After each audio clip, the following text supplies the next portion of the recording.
The file appeared on Evan Cole's desk at exactly 2:17 a.m. Even though he was alone in the FBI archive and the security cameras showed no movement. The label was faded, the paper brittle, but the timestamp on the digital cover read tomorrow. Evan felt a chill crawl up his spine as he opened it. The case was from 1994, 5 children missing from a place called Blackwood Falls, Ohio. He had never heard of it, yet the details felt uncomfortably familiar. As he flipped through crime scene photos, his breath caught. One image showed a dense forest under moonlight, trees twisted like broken fingers. In the corner of the photo, barely visible, stood a man holding a flashlight.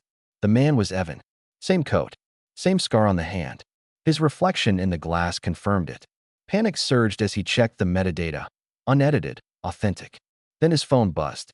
No signal. Just one message. You already opened it. Evan slammed the file shut, heart racing. But the lights above flickered, and from deep within the archive he heard the faint echo of children laughing. As if the building itself remembered something he did not. The tape should have been silent, degraded by time. But when Evan pressed play, the recorder hissed and a voice emerged, clear, trembling, alive. A woman sobbed as she described her missing son, yet halfway through the interview, the sound warped.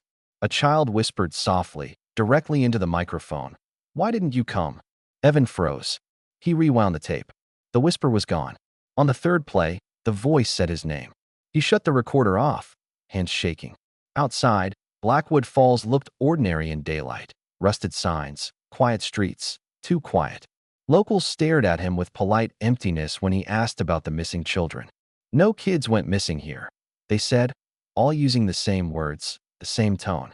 At night in his motel room, Evan heard footsteps pacing the hallway, small and quick, followed by muffled giggles behind the walls.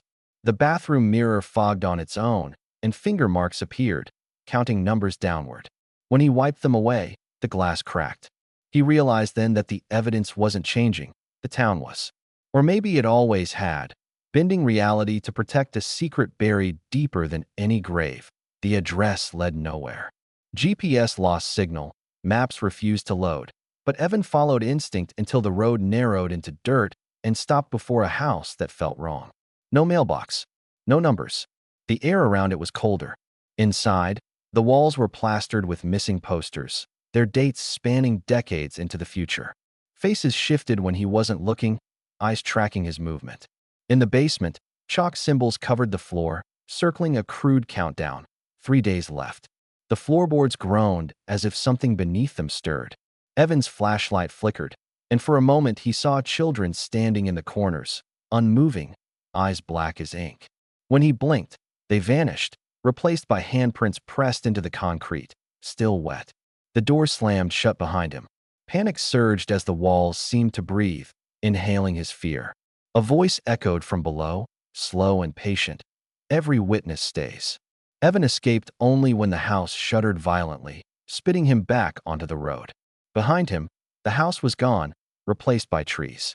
But chalk dust clung to his shoes, counting down with every step he took away. Sheriff Frank Miller didn't deny it.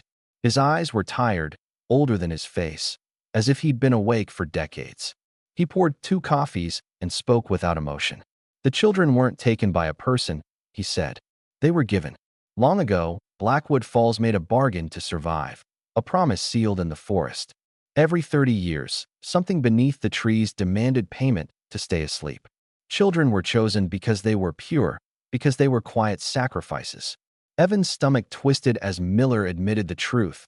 The last cycle failed. The seal was weakening. Strange things had started happening. Records changing, memories vanishing, people seeing the past bleed into the present. It doesn't want children anymore, Miller whispered. It wants someone who knows. Evan felt the weight of the words settle on him. Outside, the town square clock chimed though its hands were frozen. Miller warned him to leave, but Evan understood. There was no leaving. The case wasn't calling him by chance. It was selecting him. And the forest was already counting his steps. The forest swallowed sound. Each step Evan took into Ravenwood felt like stepping backward through time. Trees leaned inward, their bark carved with names, some fresh, some decades old. He saw the children then, standing between trunks, holding hands, their mouths stitched closed with shadow. They watched him without blinking. Images flooded his mind. Birthday parties forgotten, parents screaming into silence, investigators erased from existence. The children weren't dead. They were anchors, holding something vast and ancient beneath the roots. A voice spoke through them, layered and deep. You opened the door. The ground trembled as Evan realized the truth. The sacrifices weren't punishment. They were protection. The seal was failing because the world had forgotten the cost. As he turned to run, the forest rearranged itself, paths looping endlessly. The children stepped closer, their shadows stretching unnaturally long. One reached out and touched his hand. The cold burned. Evan saw his own future, standing still, eyes dark, part of the forest's memory. The countdown echoed in his skull. One day left. Back at the motel, Evan searched federal databases in desperation. Names of past investigators appeared briefly, then vanished as if erased in real time. His own profile flickered, blurred, then stabilized, until a new note appeared under status, pending. In the original file, he found a page he hadn't seen before. The sixth victim wasn't a child. It was an investigator from 1964, then 1994, then him. The pattern was clear. Whoever uncovered the truth became the final offering. His reflection in the mirror lagged a second behind his movements, smiling when he didn't. The TV turned on by itself, showing footage of the forest at night. A familiar figure walked into frame. It was Evan, already there, already lost. He understood now. The case was alive, reshaping itself to ensure completion. The forest didn't kill. It archived. It preserved consciousness as payment. Evan screamed as the lights went out, realizing the town wasn't cursed. It was curated. The anniversary night arrived without sunset. Blackwood Falls gathered at the forest edge, faces blank, candles glowing. No one stopped Evan as he tried to flee. Roads bent back toward the trees. The air vibrated with anticipation. Children's laughter echoed, layered with something deeper, hungrier. Sheriff Miller stood among the crowd, eyes wet but resigned. It's almost over, he said. The forest opened, roots splitting like ribs.